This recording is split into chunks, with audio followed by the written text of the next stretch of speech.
Okay.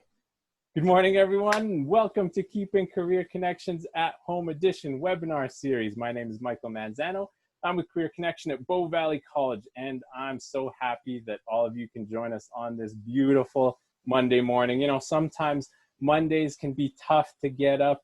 Sometimes you just don't want to get up and you don't want to do these things, but I'm glad that all of you are able to join us here, of course, online, keeping your social distancing. So let me talk a little bit about this stuff here. So, I mean, when you read the news, I mean, lots of you are probably going online these days, checking out news, checking out different things. You're talking with your friends. You hear all these topics like COVID cases or low oil prices, or you might even be looking at the next tweet that Donald Trump's putting out there. But now, I mean, if you laughed about those things or even groaned or shook your head, then you might be feeding your mind with toxic information. So, I mean, think about it like this. It's like feeding your body all that bad food, like too much chips, which I've talked about in the past, just sitting around eating chips and then just watching Netflix. But I mean, all that toxic stuff, that's bad for your mind, and it can ruin your motivation, especially when you're doing your job searching. So the question today is, how can you protect your mental health during times, especially like these, when you're stuck at home, you're quarantined, you're in self-isolation, you're doing your social distancing thing? So today, we've got a special treat for you, because we've got a 2-for-1 deal. I mean, you don't see those 2-for-1 deals that much anymore. It's always like buy one, get one 50% off. But this one's a genuine 2-for-1 deal. We have two great psychologists here with us today. We've got Sara Alia, and she's a provisional psychologist. And we've also got Courtney Bell, and she's a registered psychologist. And both of them are practicing with Refresh Counselling here in Calgary. So I could probably do a quick intro for both of them, but I mean, they know themselves better. So what we're going to do is, I mean, we've got lots of great stuff to go through today. How about, let's start off with Sara. Why don't you tell us a little bit about yourself? Tell us about what you do. And then we'll hop over to Courtney. You tell us the same thing. And then let's jump into this. And you guys tell us how we can stay safe mentally these days. Sure. Yeah, I would love to. Hi, everyone. Thanks for joining us today. So as Michael mentioned, I'm a provisional psychologist. So what that means is I'm preparing for my registration. I have one more exam to go. And I work with couples, individuals, families, and older youth, so 16, 17 and on.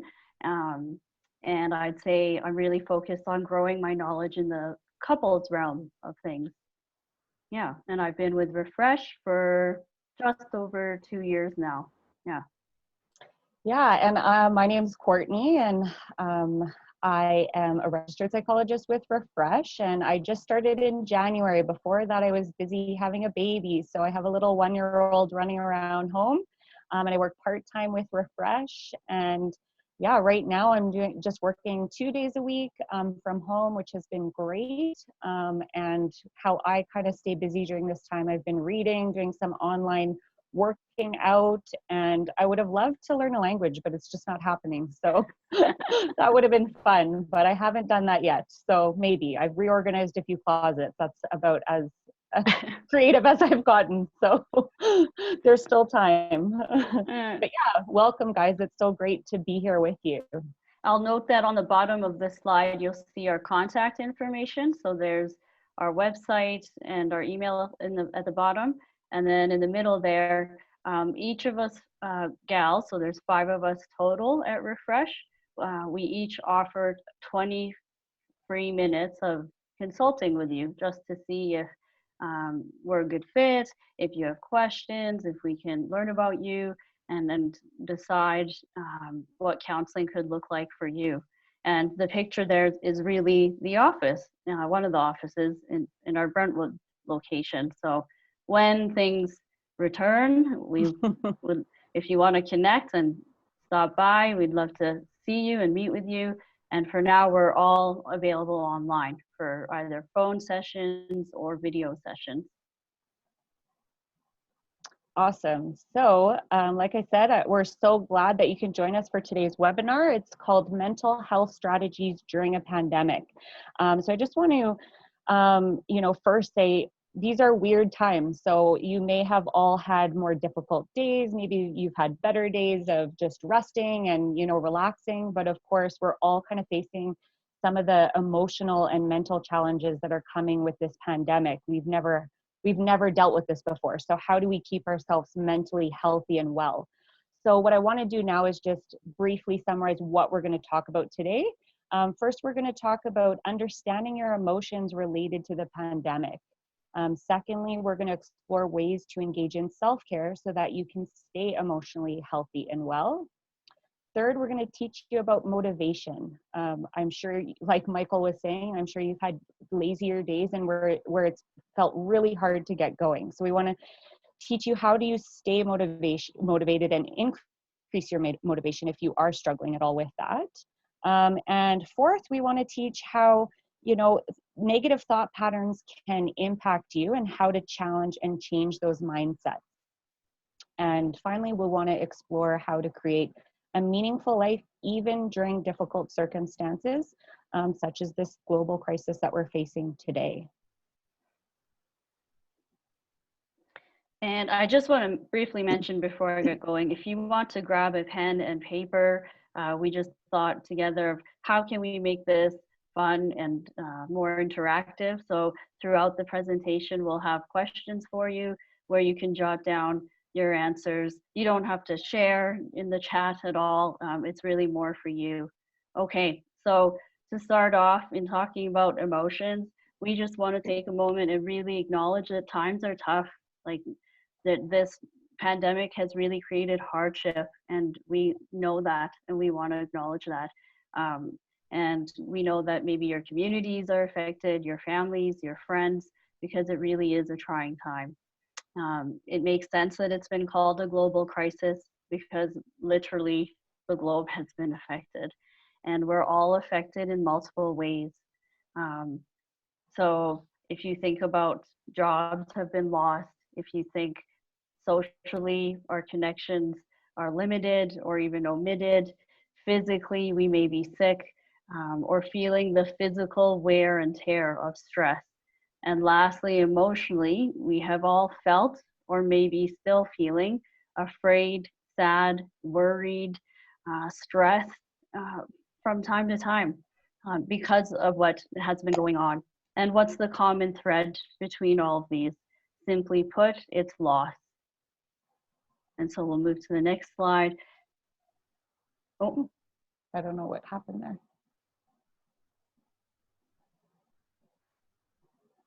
There you go.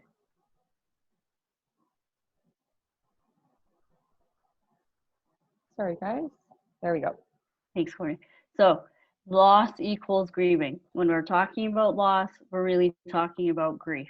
And you might be wondering, what is grief? I've heard that term. And really simply put, it's a deep sense of sorrow. So one of those really difficult emotions.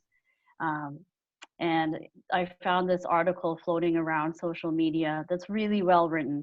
I had it at the bottom of the screen. I can't see it from my end.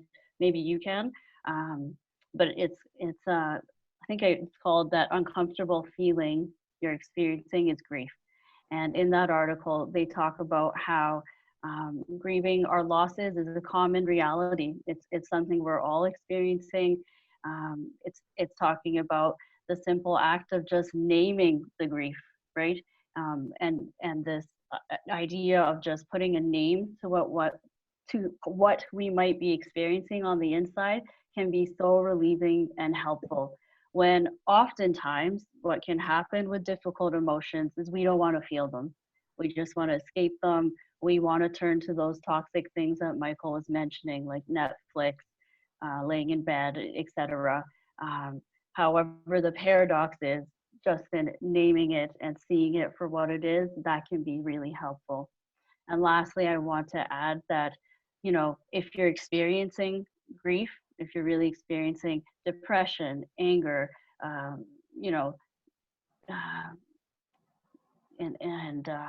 acceptance sometimes, you're not alone. So there's different stages of grief, and what you're feeling is common and normal. In this article, they do a wonderful job. I mean, it's really well written. I do recommend the read. They talk about different forms of grief.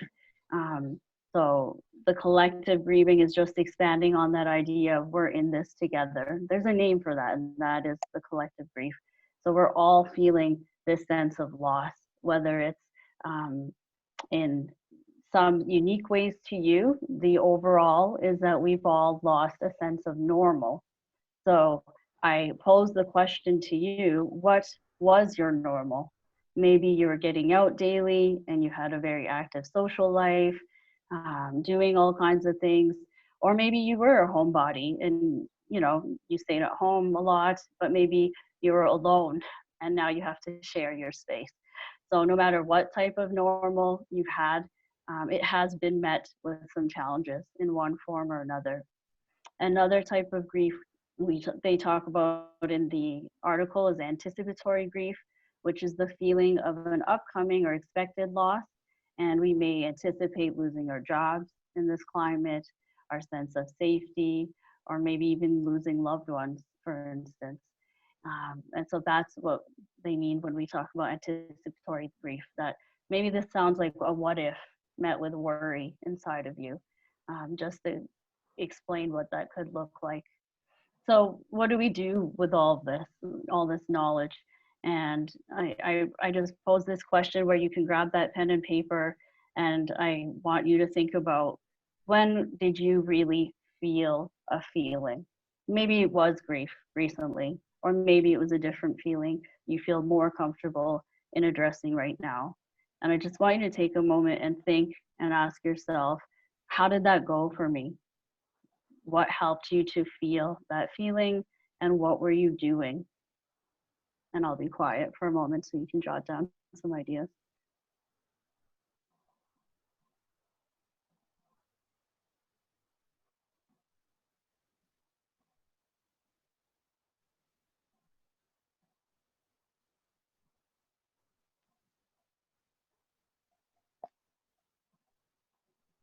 So hopefully this helped you get more comfortable with acknowledging feelings. Hopefully this kind of helped exercise your mind a bit in thinking about your feelings, which might be different, and we get that. Maybe you wrote down talking out your feelings was really helpful and helped you address them. Maybe you wrote down writing out your feelings, or just simply sitting and feeling them. All those are fantastic ideas. Maybe you have unique ones you'd like to share at the end. So if this is new to you, if this exercise was something that you'd never experienced before, that's normal. Like I said, a lot of us, if not all of us, at some point or another, struggle with experiencing difficult emotions. And so this is just one little glimpse into what sort of emotion-based work looks like in our office. Yeah, and so with that, like Sara's talking about, we've all been feeling many different kinds of emotions, whether it's grief and loss, or anger and frustration, or sadness, or fear, which can take a lot of our energy. And so that's why we felt it would be important to talk about how do we care for ourselves during this time when things are so stressful and emotional. So you've might have heard of the term self-care, and we just want to make that more practical for you today. So I want you to first consider this analogy that self-care is kind of like having gas in the tank of a car. So picture a car without gas, the car can't really get that far, and we've all felt like we've been running on empty at times when life has been busy or stressful, or maybe again, like those big emotions have zapped your energy and you just have nothing left in you. This picture of this guy pushing a car without gas, that's how we've all felt sometimes. I can definitely relate to that. So self-care can be likened to filling the tank with gas. I love this slide. It is so helpful to think of self-care in a different lens.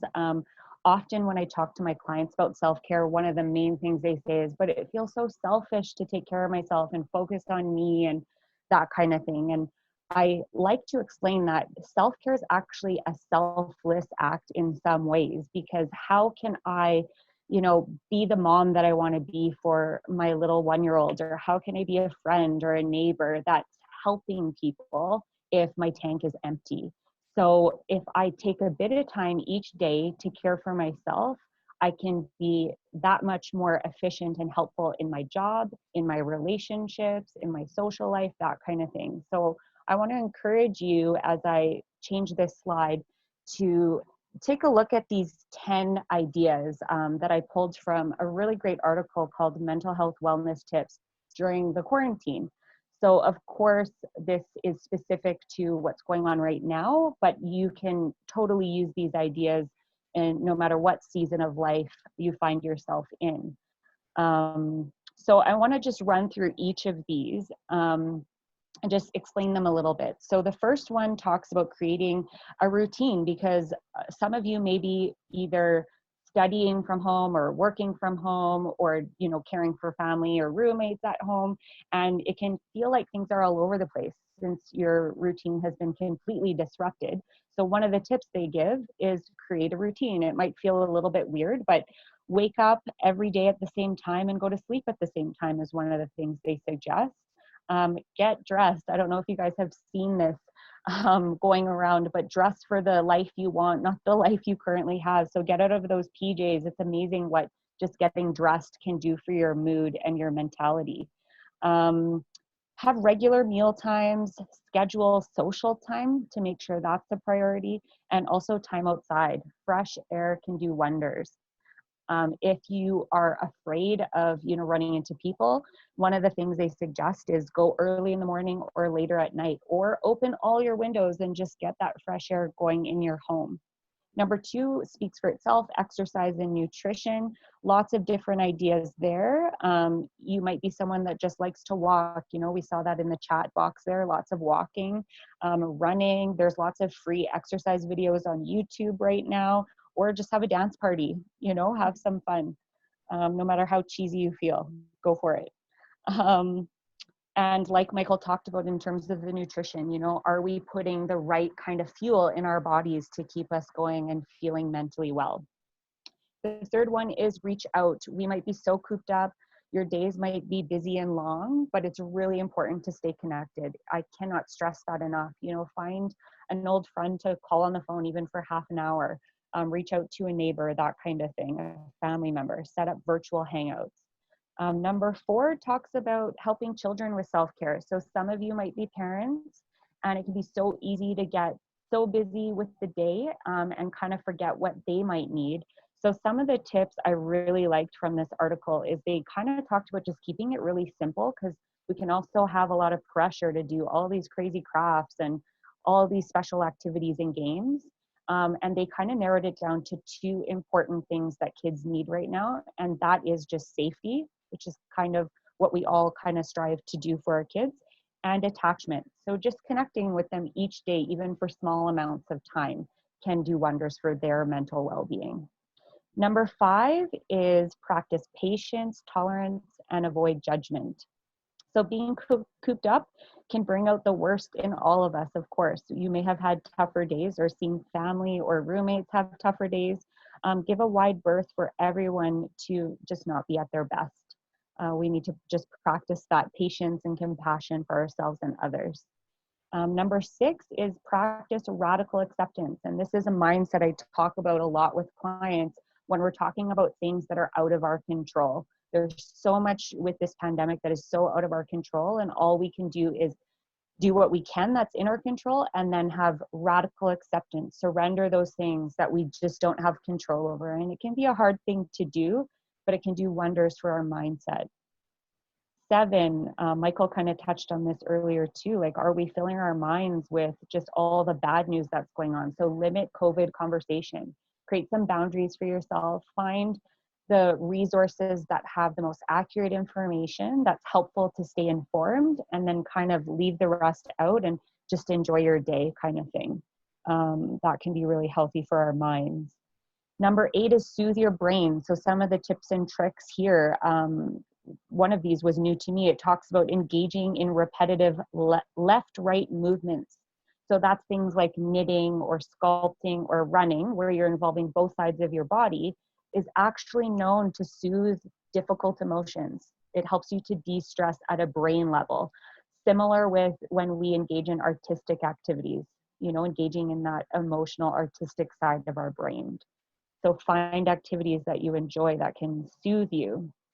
Number 9 says chunk it day by day, hour by hour. And that one just speaks to any of us. I know I put my hand up for this, who may have felt overwhelmed during these times when you might have lots to do and you're not too sure how to organize your day or your time.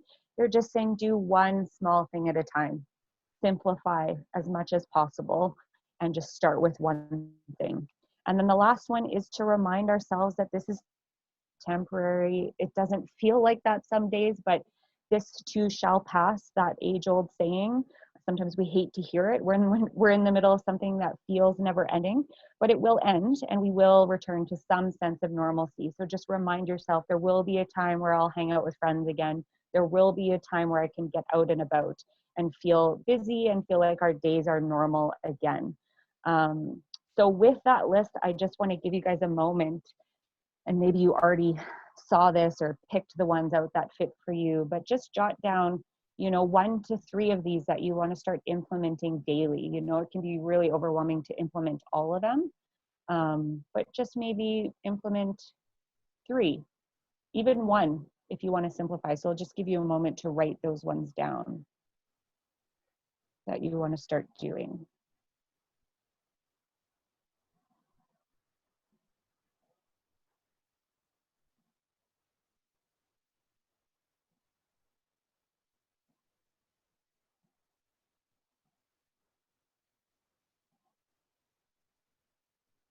So now that we've talked about some of the self-care things that we want to do to de-stress, we want to talk a little bit about motivation, because that can be something that we can be lacking right now.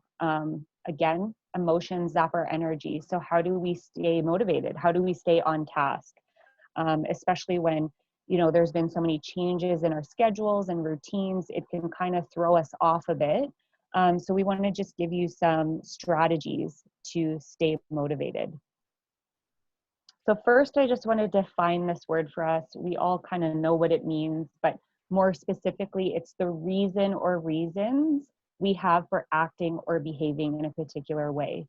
It's the general desire or willingness of someone to do something. So in a simpler way of putting it, it's basically what moves you to action. So why are you doing this thing? What moves you to do this particular task? I just want to highlight 2 types of motivation, because this will be helpful in talking about a strategy on how to get more motivated. So the first one is intrinsic motivation, and another term I like to use, or how I remind myself of what it means, is you can say internal. So it's basically to perform an action or task based on the expected or perceived satisfaction of performing the action or task. So this is like an internal reason as to why you're engaging in a particular activity or task. So does that activity make you feel like you're having fun? Are you interested in it? Is it a personal challenge for you? Or does it make you feel good about yourself? And extrinsic, I like to use the word external as a reminder. And this one just talks about how it means to perform an action or task in order to attain some sort of external reward. So basically that could be, the simplest example is money. You know, we do a job and we get paid for it. That's an extrinsic motivation. If we think about it in a job sense, like I just said, the example could be, I really like my job and I get a sense of satisfaction out of it. That would be my intrinsic motivation. And then I get paid and I can basically provide for my family. That's the extrinsic motivation. So if you think of any task that you struggle to stay motivated in, one of the strategies is to involve both of these if you're struggling with being motivated with the task. So, you know, if you're struggling to work from home and get some things done, then think about, okay, what's the extrinsic motivation? You know, will I get paid? Intrinsic could be if you need to create a personal challenge, like if I get these 5 tasks done, then I get to, I don't know, do something that's fun for me. That's one way to kind of engage in motivation in a helpful way. Fun, like watching this presentation. Yes. But what do we do when we come up against motivation killers? So all of that's easier said than done. There are things that can actually come and completely paralyze you and wipe away any motivation that you have. So let's talk about those. So I have a list of 10 here that I want to go through with you. Each of them, what I have on the slide here is the specific motivation killers. And what I'm going to do verbally, if you want to jot these down, is explain how to minimize these in your life. So the first one is not understanding the whys. Why am I even doing this task? What is the purpose of this? If we kind of forget to have vision and clarity for why we're doing what we're doing and where we're headed, we can actually totally lose motivation and interest. So the answer for that one is to write down the clear vision. Have an understanding as the reason you're doing something. Why is that important? What's the bigger picture? What's the end goal? The second one is when we don't have a specific plan for successes or roadblocks. So what do we do when we suddenly we are successful and we accomplish something? Or what do we do when there is a roadblock that sort of comes in our path and then we kind of get stunted in that moment? And that one just talks about, you know, set SMART goals, be specific, break it down into smaller chunks. We already talked a little bit about that. You know, if you come against a roadblock, you want to just start with small things to gain momentum. Number 3 is stress. We've all had that feeling where like I said before, our tank is on empty. So if we're so stressed, how do we keep motivated? The answer for that one, which we've already talked about, is self-care. So go back to that list of ways that you can feel rested and cared for, that can fill that tank again. 4 is a mindset that I think we can often get stuck in, which is the mindset of I have to do something instead of I get to do something. So if we relate it to the pandemic, I have to stay home. I'm so sick of staying home. Why do I have to stay home? That kind of mindset can really zap our energy, and then we really lose motivation to get things done. So another way to reframe it, easier said than done some days, is I get to stay home. So think about, you know, what are the things that you get to do because you get to stay home? Does that mean you get to accomplish, you know, some projects around the house, spend more quality time with family or roommates, that kind of thing? Do you get to rest more or read a book you've always wanted to read and haven't had time to? Number 5 talks about how do we, sorry, I'm just going to move my screen here. How do we think about failure, setbacks, and mistakes? So that one kind of talks about rewording the F, failure word, to P, the word process. So we're all in a process, and we have to remember that and remind ourselves. So in this one, what you want to do to minimize the effects of this motivation killer is you want to think about what is working and what's not, and how do I kind of rework my plan? What needs to be tweaked, and what can I learn? Number 6 is following or giving into short-term feelings. So we all know the feeling of waking up and we'd rather sit on the couch and watch Netflix. We don't feel like getting anything done, especially when all of this pandemic stuff started happening and we were stuck at home. I think we all kind of struggled with this one. You know, I talked to lots of clients who felt like I just can't get motivated. I just feel like doing nothing. And so this one just talks about how what we need to do to counteract it is do something small anyways, even if you don't feel like it. So again, start small, take the pressure off, and doing anything is better than doing nothing. Number 7, active and overwhelming mental health concerns. So that's where we want to just say, if you are actually experiencing symptoms of depression, symptoms of anxiety, there's no shame in that whatsoever. That's where you want to actually get some outside help. You know, reach out. Don't wait till it feels so awful. Just reach out, and there's lots of counselors that are doing virtual counseling. There's support groups online, that kind of thing. So do reach out if you feel like those symptoms are kind of getting the best of you in these days. Number 8, setting impossibly high expectations. Any perfectionists out there? If you're struggling with that, we can just feel totally paralyzed. You know, if it's not going to be perfect, I'm not going to do it at all. So that one just talks about, you know, take the pressure off, lower the bar to prevent from that feeling of being paralyzed. Number 9, harsh self-criticism. I love this one. I'm going to read this. This article talked about how self-compassion or kindness towards yourself promotes increased motivation, positive mood, increased resilience, less depression and anxiety. People who are self-compassionate are more likely to meet their goals. So listen to that. That sounds counterproductive. We think we have to be a drill sergeant and motivate ourselves. But actually, when we have self-compassion, we meet our goals more easily, and we do so in a more effective way than those who are self-critical. I want you to remember that one. Number 10, if we don't have enough social support, that's also another motivation killer. You know, we need some people cheering us on, have a few friends who can keep us accountable. So again, I want to give you guys a moment to write down, maybe just write down one. Which one stands out as the one motivation killer that's just kind of attacking you day by day? And then write down how to counteract it. So I just want to give you a moment to do that.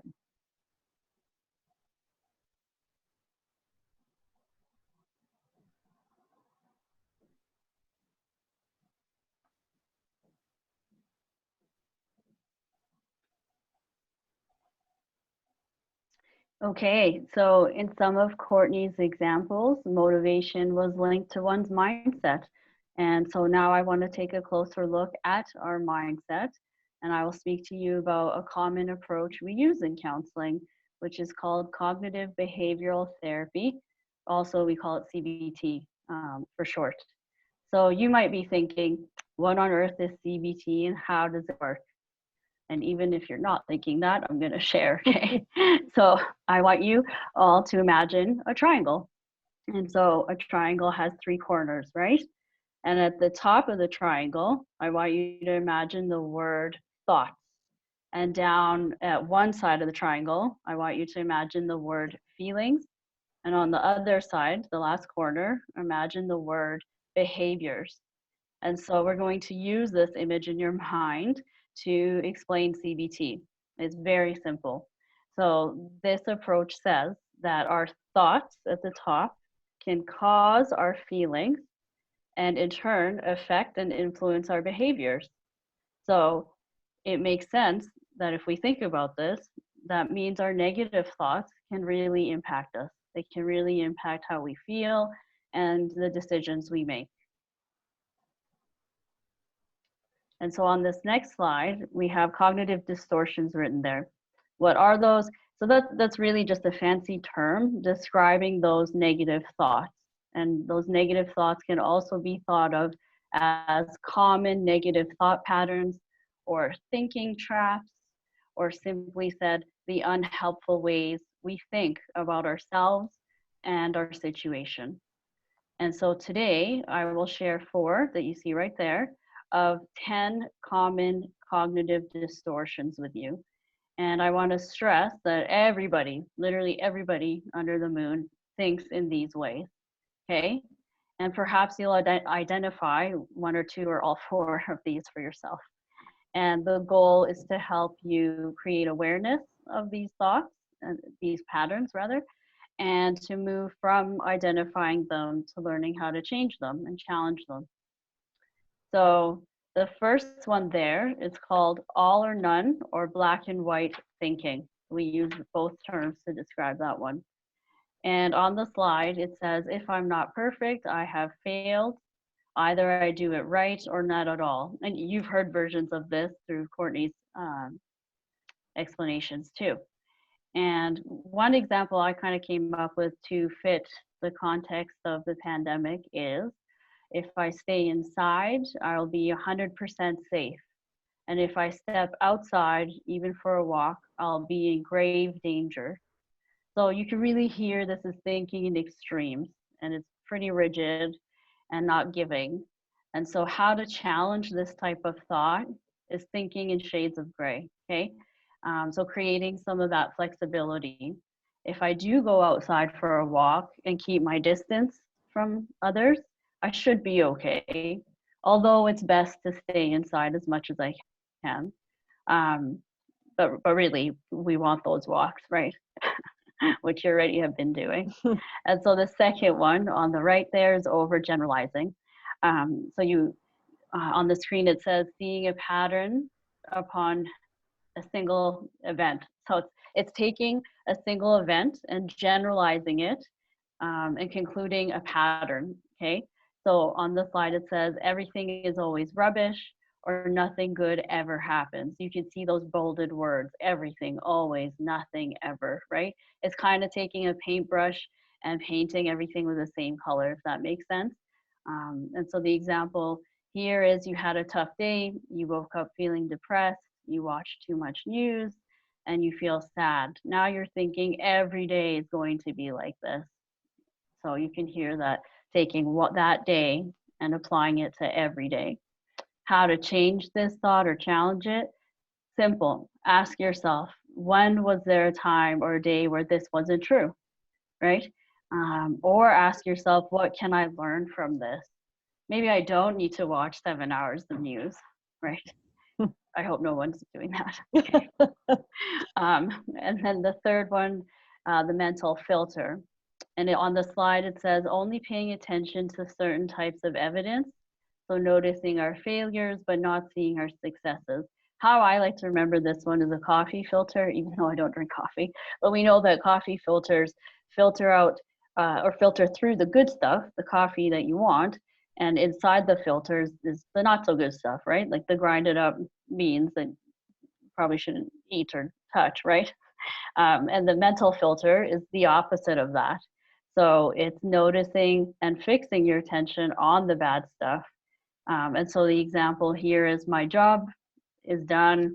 I can't see my friends. This is a nightmare. When you're ignoring the fact that there is government aid put in place. There are programs out there to help those who may have lost their jobs. And perhaps it's a temporary layoff. This won't last forever, you know? And there are virtual options to connect with others, or perhaps really like a socially distant conversation, doing it safely and mindfully. And so how to challenge this thought, again, it's what I just did there, which is noticing the good stuff. Notice, take a moment and notice the good stuff. Just remove the blinders, if you will. And then the last one, disqualifying the positive, it simply is discounting the good stuff for some reason or another. And so we might be tempted to say here, well, on the slide there, it says that doesn't count, and it has a little man, like a stick man, throwing out garbage, right? So it's taking that good stuff and you see it, but you're discounting it. So the example I've provided here is we might be tempted to say that doesn't matter, right? That doesn't matter. So for example, you get more time with family and roommates during this time. That doesn't matter. You get more time to finish projects that have been lingering, more time to try new recipes perhaps, take on a new hobby and challenge yourself, or perhaps try those workout videos Courtney mentioned, okay? And so how to challenge this is simple, is don't just notice the good and throw it, spend some time highlighting it and really acknowledging it and sit with it and acknowledge that although this is tough, there is something positive. I do want to stress that both Courtney and I understand if this isn't where you're at today. Maybe trying out a workout video is really daunting. Maybe thinking about trying a new recipe is overwhelming, and that's okay. Maybe you really are feeling anxious and depressed and really struggling with significant grief, right? And that if that is where you're at, or you know someone who is struggling that way, then please reach out. There, like Courtney said, there are multiple places offering online services, including us, and so that's why we're here, right? And so on the next slide now, it's game time. Okay, you see all those cute faces. So I'm going to give you 2 sentences, and I want you to think about which distortion fit each sentence. So we shared 4, and the 2 sentences I'll give you will fit 2 of those 4, in other words. And so back to those to help you out there. So the first sentence is, I tried a new recipe and really pushed myself, and it came out terrible. I will always be a terrible cook. Okay. So I'll read through those and think for a moment. I'll read it again just in case. I tried a new recipe and really pushed myself, and it came out terrible. I will always be a terrible cook. Okay. And then the second sentence. Yes. So I saw someone write overgeneralizing. Good job. If we were in person, we'd give out candy or something, but yeah, totally. Virtual invisible candy. Okay. So number 2 is, if I get up, then I have to clean the entire house. Forget it. That's too much work. I'll just lay here and watch movies all day. Which one is that?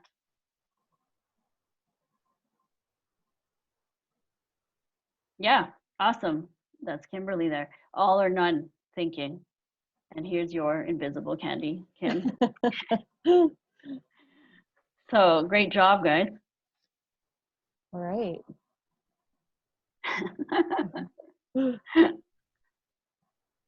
All right, so this is our last slide here. And it's just sort of the overall takeaway that we kind of want you to get from all of this. So we've given you lots of tips and strategies and tricks to staying mentally healthy and well. But what do we do with all of this, and how do we kind of move on in difficult circumstances, including with this pandemic? So one of the things I talk about with clients, whether they're going through like grief and loss or difficult times in life, is how do we create new meaning or have a meaningful life in the midst of difficult circumstances? Because it's very easy to just feel overwhelmed and negative and frustrated. But how do we live a meaningful life even through bad times? It's totally possible. Sometimes easier said than done, but here are some ways to do that. So I'm referring back to this self-care article that I was referring to earlier. One of the tips they say is start a long-term project, you know, whether that's a puzzle or a book series or knitting or learning a new language like I talked about earlier. Basically what that's supposed to do is you wake up every day and you have some purpose and meaning in that day because you're trying to accomplish a longer term project. Notice the good. There's always good stories in crisis. There's always helpers out there that can create such a good feel good internally, a feel good feeling. So notice the good, pay attention to the good. That kind of speaks to some of the mindsets that Sara was talking about, you know, filter out the bad and let's look at the good. And then the other one is help others. So that one kind of talks about how, you know, we need to find ways to help and give back. And that really, even if we don't feel like it, it takes the focus off of ourselves and our difficult circumstances, even temporarily. And again, can fill us up with feel good feelings. Laugh and make memories out of the simple things. You know, I'm seeing lots of people talking about how this whole thing of social distancing and isolating has helped people enjoy the simple things in life, going for a simple walk, or, you know, having a dance party in the kitchen with family or roommates, or even by yourself. I've done that. Don't tell anyone. Find the lesson. There's always something to learn when we're in difficult circumstances. So embrace potential positives and create a meaningful outcome or lesson out of these difficult, painful situations. What can each of us learn? What needs to change in ourselves for us to grow as individuals? what needs to change in our homes, our communities, and in our world and in our nation even. So, find the lesson. But we want to end by saying, and Sara kind of said this earlier, is we really want to also say no pressure. Keep things simple. If you do have a day where you really feel like you can't do anything, that's okay too. It's about balance. It's about self-compassion. And sometimes we are going to have days where we don't feel motivated. We don't feel like doing self-care. We're just not ourselves. And I think the important thing there is to just have compassion for yourself. Remind yourself that these are tough and weird times. It's uncharted territory. So we are going to have off days, and that's okay. We are going to have days where we really don't get much done, and that's okay. So take all of this and use it with balance is, I guess, what we want to say. So that brings us to the end of our presentation. We do want to leave room for questions. If anyone has anything that's come up for them and you want to know more about something, feel free. I don't know if we open videos or just do that through chat. I think chat. Whatever is easiest. And I'll just leave our information there for you. Yeah, definitely. So if you do have any questions, then you can always pop it into the chat there, or you can just unmute yourself. But quickly, hey, Sara, Courtney, thank you so much for joining us. I mean, those are some great tips. And it is truly important to keep our mental health in check, especially these days. Now, Sara, you mentioned all those emotions at the start of your presentation. I'm glad that you guys brought that up because, I mean, even myself, I've probably gone through all those emotions in the past couple weeks or even the past couple months. And I want everyone to know that it is common, right? Sometimes we joke about some of those things like, oh, those kids, and then you're like, oh, right? But it is important to understand those feelings and those emotions and to deal with them safely and correctly. So guys, thank you so much for those tips. If you do have any questions, like I said, then definitely pop them into the chat box. I'm going to start because one of those things really did resonate with me. You did talk about how to deal with this whole situation.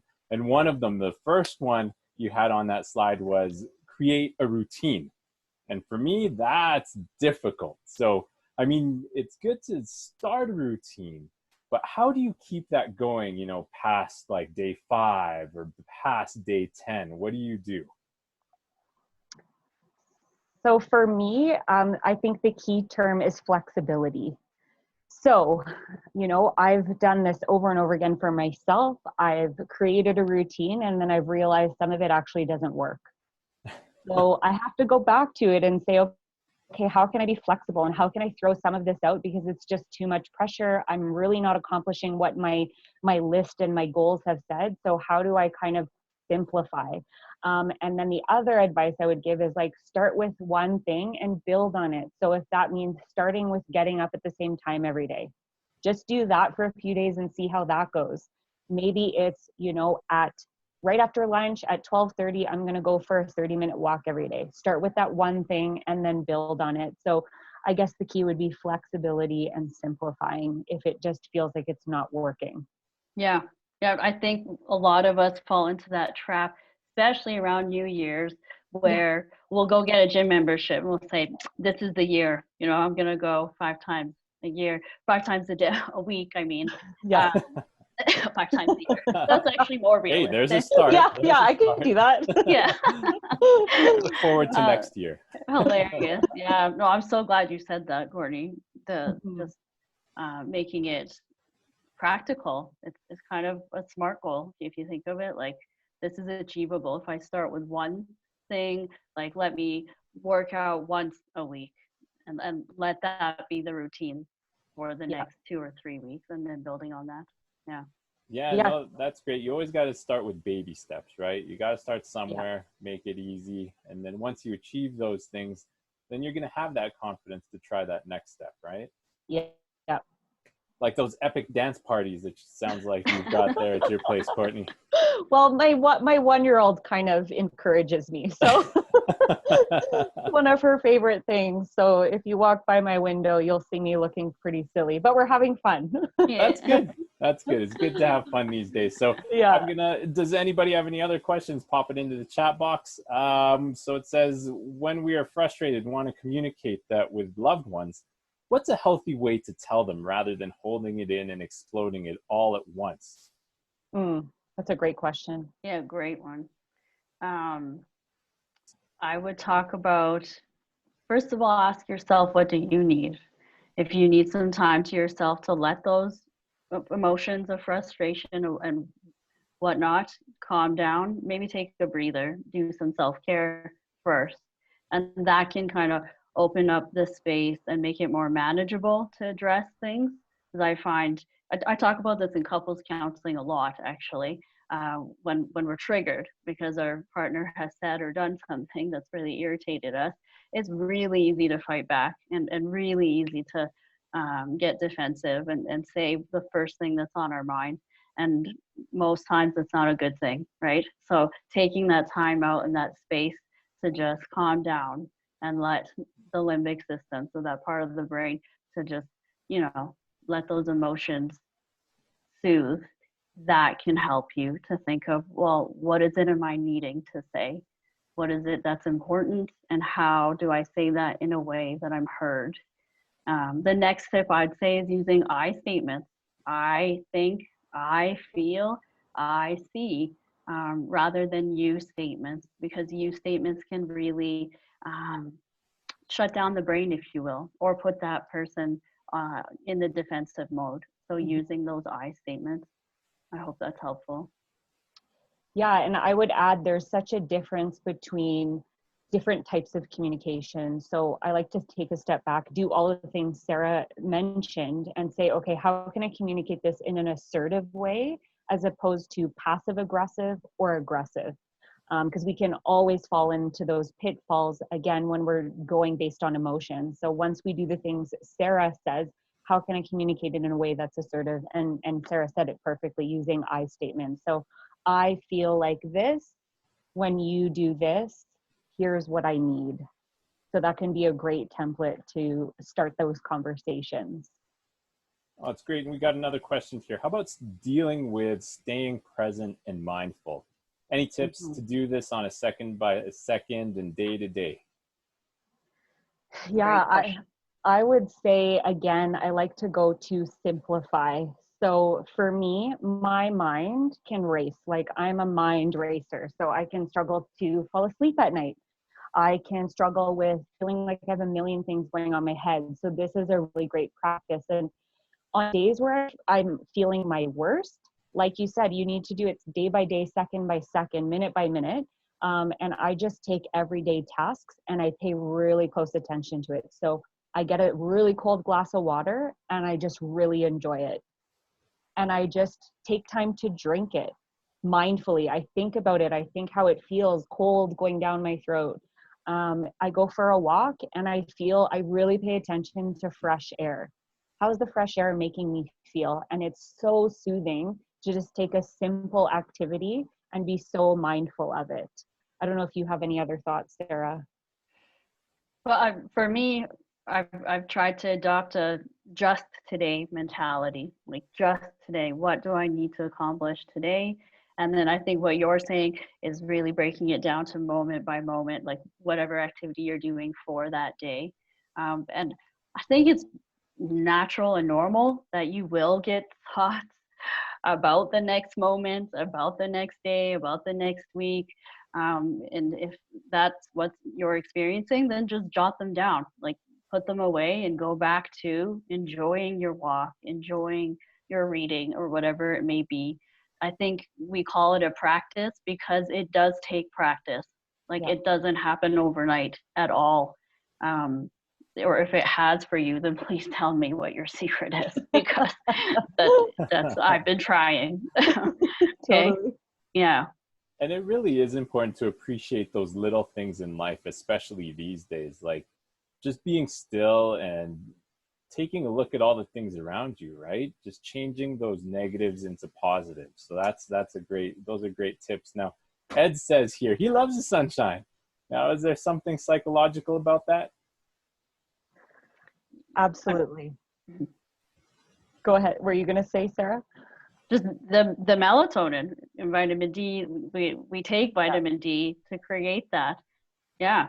So of course that ups those endorphins and the serotonin and the good stuff that we want swimming around in our brains, which creates that great mood. And I hear you. Remember early March and Yeah. those dreary days? Like, Oh yeah. oh boy. Yeah. Yeah, sunshine has a huge effect on our mood for sure. So Ed, after this, go out, go get some sun, go for that walk. But hey, Yeah. Courtney, Sarah, thank you so much. I guess last question, we'll end it off with this. How can someone, I mean, you talked about it a little bit, how can someone learn a little bit more about your services and even possibly book an appointment? So you can definitely contact us by phone or email, or just head over to our website. We have a fabulous system online where you can just book yourself in, believe it or not. So if you want to jot down our website, it's just www.refreshcounselling.ca, and counseling is spelled with 2 L's. I can maybe write this in the chat. How's that? Yeah, why don't we do that? But I mean, at the same time, we'll have all those resources up on our website. And I mean, we were talking about routine. Getting organized for me and putting that stuff up on the website is something that I need to get more into my routine. But we did record this presentation, so the recording is going to be up soon, hopefully. Perfect. So, but we'll get to it. I mean, there were lots of great tips in there, lots of great things that we talked about, and definitely this is something that people can go back to and should go back to, especially when they're having those kind of down days, as Lillian said in the chat box, or even those great days, stuff that you can take a look at and actually try to implement those tips. So, I mean, we've been having all of these webinars throughout April, and it's been pretty busy. So what you can do is you can check out the recordings. They're going to be on our website, or links to those recordings will be on our website at mycareerconnection.ca/events, and also links to a bunch of resources. Now, speaking of events, I want to tell you quickly about May 6th. That's going to be our Career Boost event, where we're going to have a couple guest speakers who are going to talk about your job search. They're going to give you those tips. They're going to try to give you that motivation and tell you kind of about what's been happening with the Calgary economy and the Alberta economy, and to help you plan for your future. So keep that on your radar. That's May 6th. And at the same time, the same day, we're also going to have an employers fair. So we've got a handful of employers who are actually hiring for a bunch of positions right now. So you can talk to them. And of course, all of this is happening online. So you just hop onto your computer, and then you can do all that from the comfort of your own home while social distancing. All right. And now one more thing. Let me tell you about what's happening tomorrow. So tomorrow, I mean, you've heard of recession-proof jobs, and one of those jobs is business development, because companies will always need to sell. But tomorrow we've got a great speaker named Kim Orleski, who speaks at conferences all over the world. And she'll be talking about business development in your career.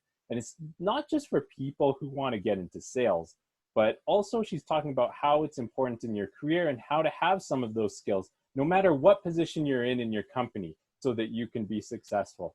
So check that out on our website as well, at mycareerconnection.ca/events. So Sarah, Courtney, thanks so much for joining us again today. My name is Michael Manzano with Career Connection at Bow Valley College. And everyone, like Courtney said, to remember that this is temporary. So look forward to the end.